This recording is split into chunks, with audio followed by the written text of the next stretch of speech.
to my kitchen, friends. Listen, this wouldn't be a cooking tutorial, cooking video if I didn't introduce you guys to the delicious world of how to make chile rellenos.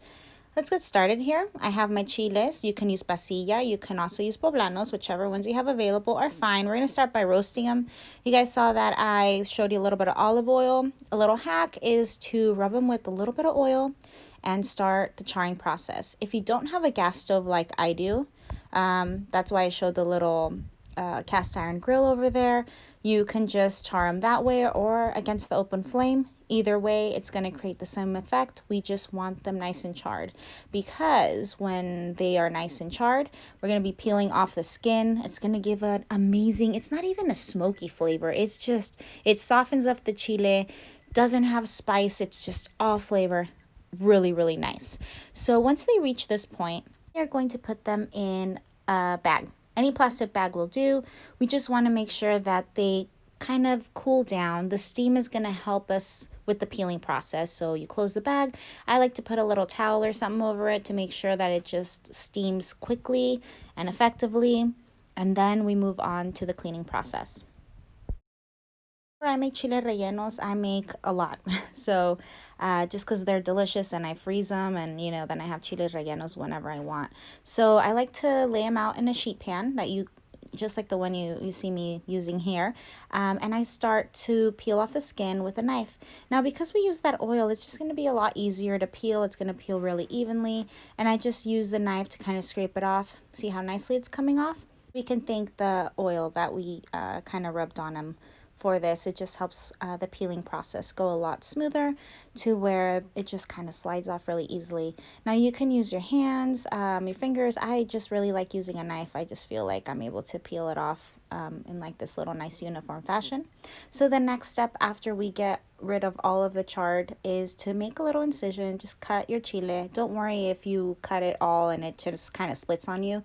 The point of this is to expose the seeds, and we're just going to cut it off from the stem over here. So we're going to get all of these seeds out. In my personal opinion, I really dislike it when chile rellenos have seeds in them, so I make sure to clean them out. And I use a spoon, I use my hands. Some people rinse the chile. I would advise you not to, so you can just keep a lot of that really amazing flavor. So just go ahead and use your spoon to scoop it out. This is what my chiles look like. See how one broke? Not to worry. Next step is to get your stuffing. I personally love to use queso fresco and queso cotija as a mixture, and that's what I use to stuff. I don't have that. I only have queso fresco, so that's what we're going to do. And to make sure that the following steps adhere, which are our egg batter, we are going to coat them with some flour. Just all-purpose flour is fine, and that's it. Then we sprinkle a little bit more flour on the back and in the front, making sure it's nice and coated. And we are moving on to our egg. This particular day, I am making 8 chile rellenos, and so I have 4 eggs. I am going to separate the whites first and beat them until fluffy. So I would advise to use 1 egg per 2 chiles, and when they are nice and fully beat in white, this is where I am then going to add the yolk. So the yolk also does get added, but at the very end. And you'll know that everything's done when you're able to have little peaks and your yolk and egg white mixture is nicely integrated. Up until this point, there is no seasoning going on, okay? We are not adding any salt to anything. It does not need it. What we are going to do, though, is get a pan where you will be frying these. You're going to add regular vegetable oil, and I like the setup. My spatulas, use 2, my egg batter, my chiles, the pan, and then this plate with a towel to catch the excess oil. So now we're going to get ready. Have this little setup. I don't like to use toothpicks. I feel there's no need. This is what I do to fry my chiles. I go and do a little back and forth rocking motion, get the bottom of my chile coated into this egg batter mixture, and then I place it on my hot oil. The top has no egg. I just get a spoon and coat it. Check this out. Done. This is going to make sure that all of your chile is fully coated with the egg batter. And again, I'm just going to show you guys one more time. See how this one's kind of broken? The incision wasn't so small. Don't worry about it. Make sure there's enough flour on it. Rocking motion back and forth. Put it in the hot oil. Get your spoon. Again, put a little spoonful, smear it all over the top where the slit is exposed, the cheese is exposed, and what you're doing is you're covering it up. That easy, friends. No need for toothpicks. You get your two spatulas, and this is another little trick to make sure you don't make an egg mess.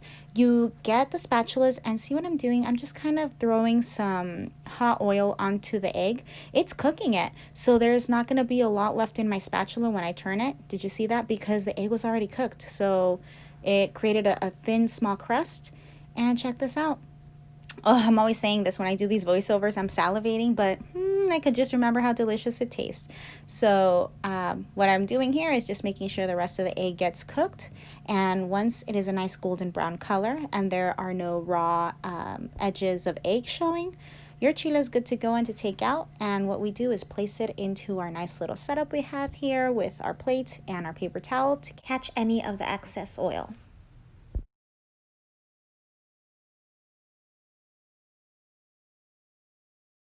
And here's just a picture of what my chiles look like, or not a picture, sorry, image of what my chiles look like.